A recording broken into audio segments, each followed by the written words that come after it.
एक दिशान नाम का लड़का था, एक इकराम नाम का लड़का था। कहता नहीं नहीं आप बैठे कोल्ड ड्रिंक पी के फिर आप चली जाना। तो वो मेरा अक्षर होता है ना, मेरे जिस्म पे एक भी कपड़ा नहीं होता, एक रुपटा तक नहीं मेरे जिस्म पे मैडम होता।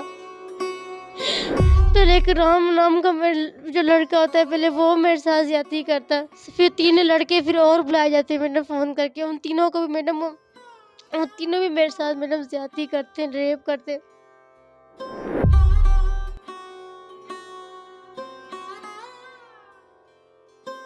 अस्सलामुअलैकुम जी, उम्मीदों के साथ मैं हूं आपकी मेज़बान मरियम इकराम जी। नाज़रीन, इस वक्त मेरे साथ एक ऐसे खातून मौजूद हैं जिनका नाम महविश है और 17 जुलाई 2022 को इनके साथ एक वाक़या पेश आता है कि घर का दरवाज़ा नॉक होता है और एक इकराम नामी शख्स जो है इन्हें कहता है कि एक आसिया नामी औरत इनको अपने घर पर बुला रही है।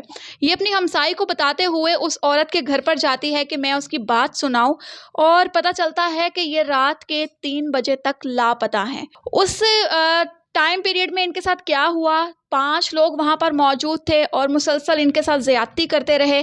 3 मासूम बच्चों की माँ हैं, इनके शौहर मेरे साथ मौजूद हैं। इन्हीं से जानते हैं कि महविश के साथ आखिरकार 17 जुलाई को क्या हुआ और आज दिसंबर 2022 में अभी तक ये मीडिया के सामने अपनी आवाज़ बुलंद कर रही हैं। तो इनको इंसाफ की पुकार कहाँ तक नज़र आई। अस्सलाम वालेकुम। वालेकुम सलाम। कैसी हैं आप? ठीक हूँ मैडम। अच्छा, मुझे ये बताएं, 17 जुलाई से पहले ये जो आसिया नामी औरत है इसको कैसे जानती थी आप? मैडम ये अक्सर मुझे रास्ते में मिलती थी, आसिया नाम की आंटी अक्सर रास्ते में मुझे मिलती रहती थी। काम के लिए कहती थी मुझे। कौन सा काम? सफाई का, झाड़ू तपड़ी का कहती। कहाँ पर? कहती थी अपने घर में। अपने घर में कहती थी मुझे। मैंने उन्हें ना कर देती थी। मैं क्या नहीं, शुक्र है अल्लाह मियाँ का, हम कमा ही, मेरा हस्बैंड कमा ही रहा है ना, हम खा के ही सो रहे हैं ना। कहती नहीं घर के आपके हालात है। मैं क्या नहीं आंटी, शुक्र है अल्लाह मियाँ का, हमारे घर के हालात जैसे भी ना मेरा हस्बैंड कमा। अच्छा महविश, मैं एक बात पूछना चाहूंगी कि उस आसिया नामी औरत को कैसे पता कि आपके घर के हालात सही नहीं है? मैडम वो अक्सर एक दफ़ा मुझे ना मैडम ना मेरे पास में से गुजर रही थी। उन्होंने मुझे कहा कि ये आपका घर है। मैंने कहा जी आंटी, ये इतने ऐसे हमारा घर था। मैं कहा जी आंटी इतने यही हमारा घर है। उन्होंने बाहर से देखा। फिर उन्होंने एक दिन मेरे हस्बैंड जॉब पर थे, मैं अपने बच्चों के लिए ना दूध लेने जा रही थी बाज़ार। मेरी बेटी का दूध ख़त्म हो गया था। वो भी बाज़ार मुझे आंटी मिली। कहती आपने काम के बारे सोचा है और मुझे सोचा है काम के बारे करना है कि नहीं करना। मैंने कहा नहीं आंटी मैंने कोई काम नहीं करना। कहती नहीं आप ना अपने हस्बैंड से पूछ लेना, पूछ के बताना। मैंने अपने हस्बैंड से पूछा, रात को ये आए जॉब से, मैंने इन्हें पूछा, मैंने कहा आशा नाम की आंटी मुझे जॉब का कह रही है। कहता नहीं मैं भी, हमें काम करने की ज़रूरत नहीं है, शुक्र है अल्लाह में कि मैं कमा ही रहा हूँ, हम खा ही रहे ना, हमारा घर चल रहा है, हमारा गुजारा हो रहा है, हमने काम करने की ज़रूरत नहीं है मैडम। फिर उन्होंने ना मैडम उसके बाद ना अगले दिन मैं बच्चों के लिए किचन में खाना बनाती हूँ, तो मैं आटा वगैरह गूंथती हूँ। मैं आटा गूंथ के फारिग हुई तो दरवाज़ा लॉक हुआ है। एक राम नाम का लड़का जो अपने आप को उसका भतीजा बताता है, इस आंटी का, आसिया का, कहता है मैं ना आंटी आसिया का भतीजा हूँ, तो आंटी आसिया ने मुझे भेजा। मैं क्या भाई मेरी बात सुने, मैंने नहीं आना। ठीक है आंटी आसिया को भेज दें आप, आंटी आसिया को आप भेज दें, मैंने नहीं आना। कहता नहीं वो नहीं आ सकते। मैं क्या क्यों नहीं आ सकते? मैं क्या जवाब मैंने उन्हें दे दिया, मैंने बहुत देर का उन्हें काम के लिए।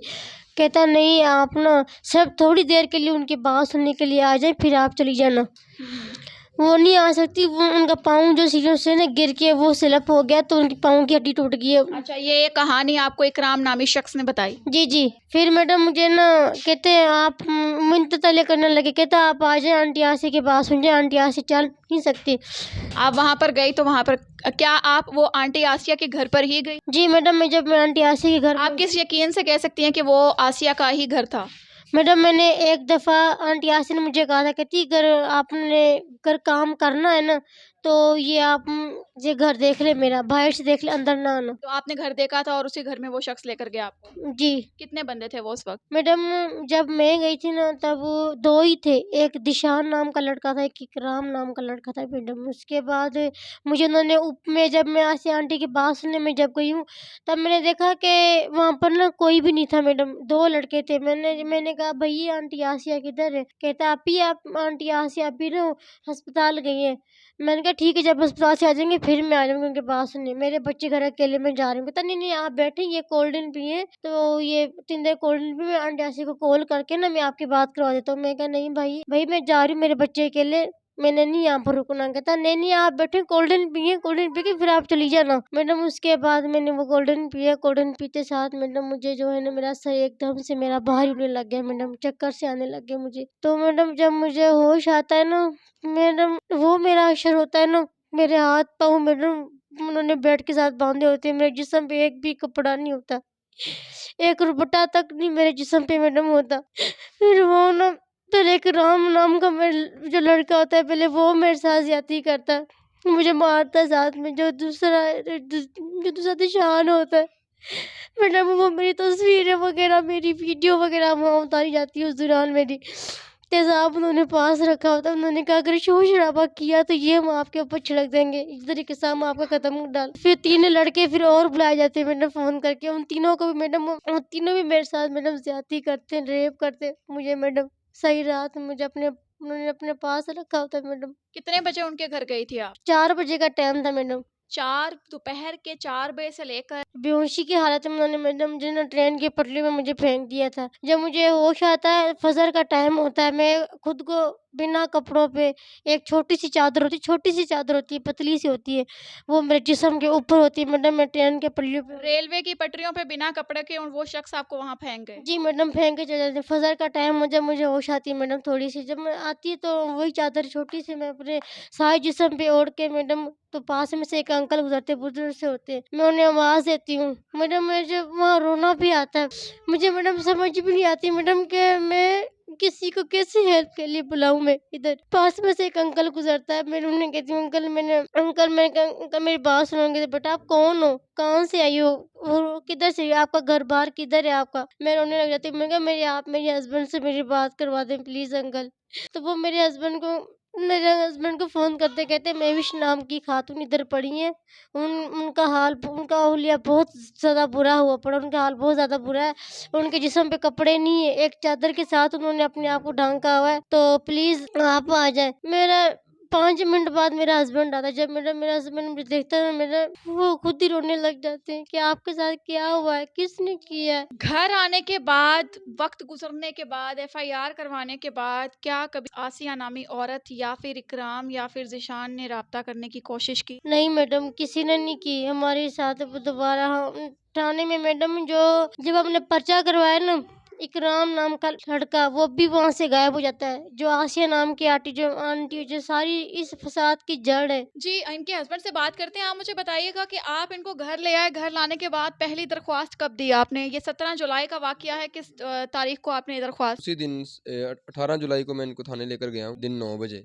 4 बजे मैं इनको घर लेकर आया हूँ, तो 9 बजे में इनको जब होश आती है तब इनको सब कुछ पूछता हूँ, इनको थाने लेकर जाता हूँ। तो थाने वालों का क्या रिस्पॉन्स? थाना वालों का रिस्पॉन्स है, वो कहते हैं कि आप जाएँ, हम आपकी रिपोर्ट लिख लेंगे। क्या इनका मेडिकल हुआ? मेडिकल इनका करवाया मैंने, वो भी जो है थाने वालों ने बहुत देर से जो है ना मुझे मेडिकल जी रिपोर्ट तो मुझे नहीं इकराम नामी शख्स जो है वो गिरफ्तार हो गया था, तो वो छूटा कैसे? छोटा ऐसे कोई जुएद इकबाल पट्टी था, यहाँ का एमपी था, नून लीग यूसी 229 का है, तो वो आता है पीछे उसके, वो उनके बड़े जो है वो सब पीछे आते हैं उनके। मेरी आंखों के सामने मेरी इज्जत का सौदा किया जाता है। 20,000 रुपया दे के एसएचओ साहब थाना कोट लखपत के, उसको मुलजिम को जो है बआसानी से छोड़ दिया जाता है मेरी आंखों के सामने। ये तो मेरे साथ जुल्म हो रहा है ना। वो आसिया नामी औरत का कुछ अता पता? वो उसी घर में रहती हैं, मैंने उनका पता करवाया। मैं उस मोहल्ले में जाता हूँ अपनी जान की परवाह किए बगैर। मैं उस मोहल्ले में 1-2 दफ़ा मैंने गया भी हूँ, और मैंने पुलिस वालों से भी पूछा है कि हमारा कोई मुलजिम पकड़ा है आपने? वो जो आसिया नाम की आंटी है वो भी नहीं है वहाँ पे, ना ये मुलजिम है ना वो आसिया नाम की आंटी है। मैंने उस आंटी को उसी मोहल्ले में देखा है आते जाते। आपने घर कब तब्दील किया? मैंने घर, ये 5वां मेरा घर है जी। उस घर के बाद? उस घर के बाद जहाँ भी जाते हैं ये मुलजिमों को पता चल जाता है, ये हमें मारने के लिए, हमें ख़त्म करने के लिए, सबूत मिटाने के लिए हमारे पीछे आ जाते हैं, हमें धमकियाँ देते हैं। कौन धमकियां देता है आपको? इकराम नाम का लड़का है। उसने कैसे धमकियां दी? घर पर आया, फोन किया, मैसेज किया? नहीं, मैं मैडम जिस जगह पे हम लोग जाते हैं, मैं बाहर बच्चों के लिए सौदा वगैरह लेने जाता हूँ, वहाँ पे ये जो है ना मुझे देख लेते हैं, घूमते हैं ये, वहाँ पे मुझे देख लेते हैं, फिर उसके बाद मेरा पीछा करते हैं। मैं जब काम पे चला जाता हूँ, ये मेरे पीछे मेरे जो है ना घर पे आकर मेरे बच्चों को, मेरी वाइफ को परेशान करते हैं। ये धमकियाँ देते हैं कि आप लोग केस, या आप लोग अपना केस वापस ले लें, नहीं तो हम लोग आपको मार देंगे, कत्ल कर देंगे आप। जी महविश आप बताइएगा कि ये माँ गुज़र गए हैं, तो अभी दोबारा से आप मीडिया के सामने आई हैं। आप जी, जी। क्या चाहती हैं? लाइक आप उनकी धमकियों से बचना चाहती हैं या फिर से घर ब बदल कर कहीं नहीं मैडम, अभी तो हमने बसी-खुशी ज़िंदगी अब हमने इधर ही अपने बसानी है। बस मैं सबसे यही फ़ील करती हूँ, ये देखो मेरे हाथ जुड़े हैं, प्लीज़ मेरे हाथ जुड़े। आईजी पंजाब से, वज़ीर आला से, वज़ीर आलम से, उनके घर भी बेटी हैं, उनके घर भी माँ-बहनें। अगर उनकी किसी की बेटी के साथ ऐसा हो ना, तो उन्हें इंसाफ़ क्यों ना दिलाया जाए? उन्हें इंसाफ़ एक दिन उनमें इंसाफ़ उन्हें मिल जाएगा, क्योंकि वो अमीर हैं। यहाँ गरीबों की कुछ भी नहीं, यहाँ गरीबों की कोई वैल्यू ही नहीं है। कोई गरीबों की यहाँ आपको इंसाफ़ क्या चाहिए? क्या चाहती हैं आप? मुझे इंसाफ चाहिए मैडम। इंसाफ ये चाहिए कि वो मैडम जो 5 जो है ना, वो मुझे मैडम मुझे उन्हें सबके सामने उन्हें ट्राई पे मैडम उन्हें फांसी दी जाए मैडम। जी नाज़रीन, इस वक्त हमारे सामने जो केस है वो ये है कि इनकी मेडिकल रिपोर्ट्स हमारे पास है, एफआईआर जो इन्होंने दर्ज करवाई वो हमारे पास है। इसके अलावा ये आसिया नामी जो औरत है, इसकी एक धुंधली सी तस्वीर हमारे पास है, मगर एक इकराम नामी लड़के की भी तस्वीर है, मगर इन डॉक्यूमेंट्स का शायद कोई फ़ायदा नहीं है, क्योंकि हमारे मुल्क में जिस तरह से इंसाफ मिलता है और वो इंसाफ पैसों के वजन से मिलता है।